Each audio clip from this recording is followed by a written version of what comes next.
It's time for another incredible fishing adventure. October's around the corner, guys, so you know what that means? Cob-tober. And even though it's early on in the season, Duvan and Luke are taking every opportunity to hook some decent cob. And the adventure doesn't stop there. Okay, good morning and welcome to another episode. Today we are catching cob. My name is Duvan, I'm a guide here in South Africa. Luke has gone to fetch our clients, got live bait. Unfortunately, there were some people overnighting at the spot I had in mind. So we've just stopped here. I'm going to make a couple of throws with a paddle tail. Got a 2-ounce jig head here with a Sensation paddle tail, 5.5 inch, beautiful lure, very, very good. Fishing the Sierra XH, actually the Sierra H, 15 pound JDB DNA braid and 1.3 meters of 0.65 fluoro. So a couple of throws, feeling quite confident, although these live baits have not quite got a bite yet, but usually paddle tail does a trick. So. Alright guys, take note of where Duvan is trying to cast. He's trying to get his lure into the back bank, right where the whitewater is starting to roll. That is where it's perfect for cob. Okay, so we had a couple of throws of paddle tail at the other spot. Unfortunately no action there. A lot of rods in the water today. It's a public holiday and everyone's after the same fish. It's a little bit annoying, but it's also good to see everyone fishing, and also a reminder that we need to be respectful of people at the spot first. And you know, we had our mind set on a spot and unfortunately someone camped there overnight. Nothing you can do about it. They were there, let's go. So we've moved up, we're about 4.5 kilometers up Sunday's surf. We've got a nice gutter in the middle, got a bank at the back. I just can't reach the bank for cob, but it's deep enough in the middle for a shark. So we're going to focus a little bit on the shark, and then as the tide drops we should reach the back bank with the slide sinker, and we're going to slide the live bait there for a nice big cob. We can catch a big cob there on that spot. So hopefully it goes away, hopefully we can get some fishing before the wind. Unfortunately the weather was off, and everything's a bit earlier than expected. So that's also, that's my part of your guiding job, eh? Got to adapt as you go.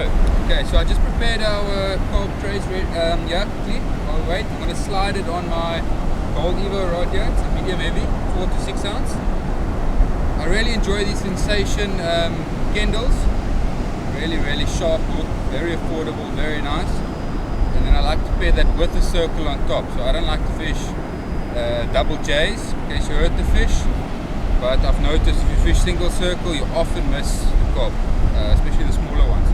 So I like to use 2 hooks, spread them out nicely. It's a BKK 8-0 inline and a Sensation, I call it a Sensation Kendall. I do a slide and my full trace is about 90 centimeters to 1 meter, depending on the current. So if there's a lot of current, then you want to make it a bit longer. If there's not a lot of current, then you want to make it a bit shorter, or you can make it a bit shorter. But you don't want it too short if there's current, because then it gets tangled easily. And then this is my sliding rig. So this is just a 7 ounce sinker, 1.2 mil wire. That's very important, nice and thin. And then the stopper for the slide. So that is the rig. Another very key tip, listen carefully, okay? If you're fishing for cob and you've caught cob on slide, have you ever fouled the cob, you're fighting the cob and the sinker gets stuck and you can't get the sinker loose and the cob is still on and you struggle to get the sinker loose? Shorten this line. This line from the stopper to the sinker, the shorter it is, the more likely the cob will pull it loose. If it's long, the cob can't pull it loose. You often lose the fish. So very key tip there, take note. Shorten the sinker line to the stopper. Okay, the clients, I can see them in a distance, so I'm going to rig my shark rod so on. And my live bait. 14.0 BKK.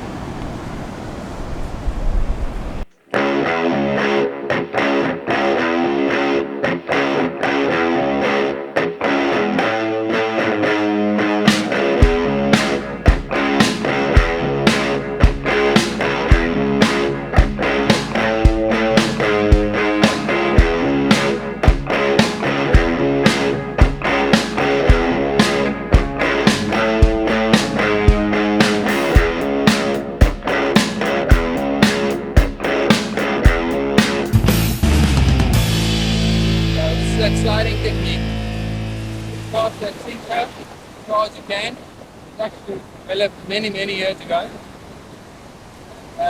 allows you to cast just the weight, which is aerodynamic, lighter than a double bait and a sinker. You cast the sinker onto the bank, you clip the live bait on after it, it's called a slide, using a non-return slide, and you slide for about 7 to 15 minutes, and it should reach the bank. There's no way of telling for certain when it's hit the sinker, so it's a matter of trial and error. So what I've realized, as soon as I go a live bait, about 7 to 10 minutes, I usually don't get a burn off. A burn off is when it doesn't reach that stopper. So if the live bait is sliding and it gets a bite and it hasn't reached that stopper, you're going to lose the fish. So rather shake too long than too short. Now that Duvan has given you guys all the tips and tricks, it's time for the first catch of the day, and it's hooked on the shark rod. But despite the battle, this fight ended with an unexpected twist.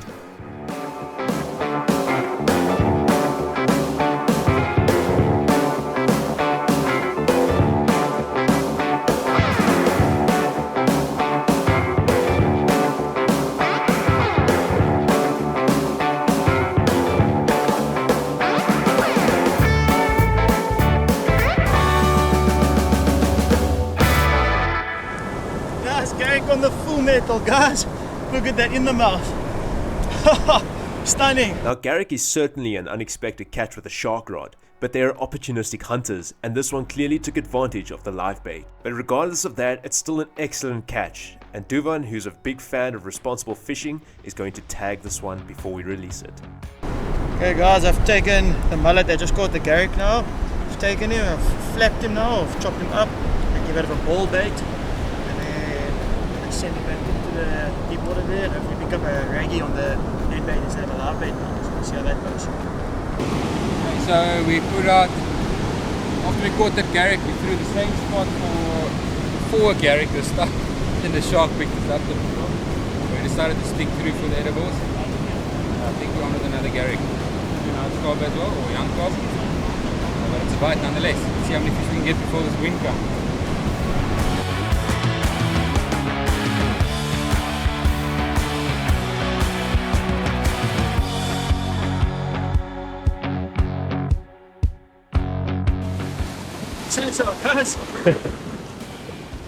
Things are definitely getting interesting now. This is the lesser sand shark, and guys, take note of that translucent snout. This is typical of the species, and they are often found along the sandy shores in search of their prey.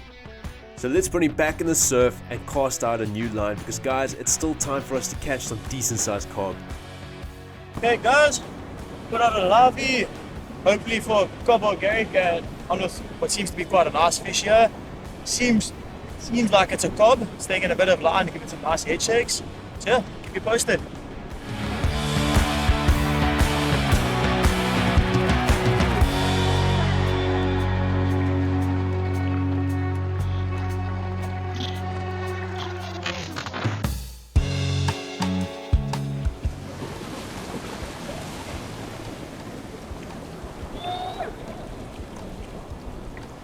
Yoo-hoo!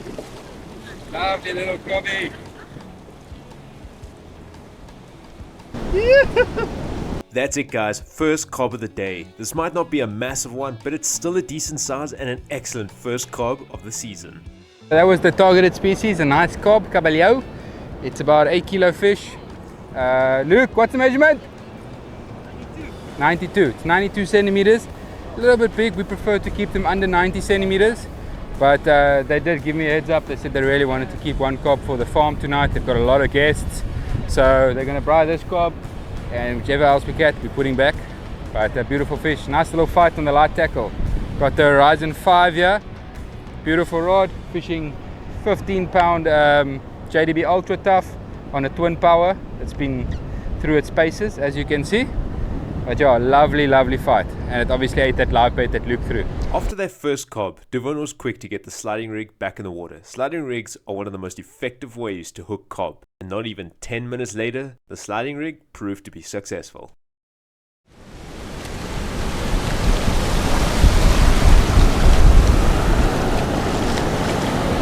Go lads. Another